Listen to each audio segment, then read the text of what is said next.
Isang rescue operation ngayon na isinasagawa ng elemento ng batas para sa isang babaeng dinukot ng isang... Hey, lipat ko na. Wait lang.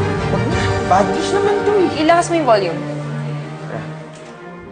Pinasok ng mga pulis ang isang liblib na hideout ng mga sindikato sa Rizal upang iligtas ang isang nasabing babaeng si Celine Buena. Napaulat na dinukot Narinig mo siya yun? ng masasamang loob. Celine Buena? Ate kaya yun?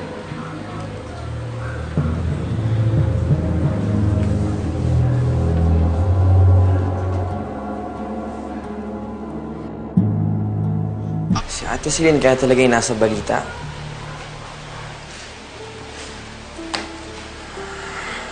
Sana nga hindi eh. Pero kailangan natin makasiguro. Yung perang binigay ni Kevin, baka pwede natin gamitin yun. Pupunta tayo sa pulis. Kailangan natin siguraduhin na ligtas siya. Yan nga ba yung sinasabi ko, ate? Alam mo, dapat di ko talaga sila iniwan.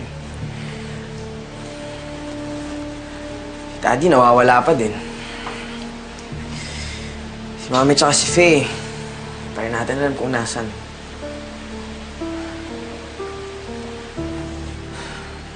Ate, ano ba talaga nangyayari sa atin? Hindi na ba tayo mabubuo? Edwin, mabubuo pa tayo. Makikita-kita pa tayo. Tayo nga, di ba nagkita?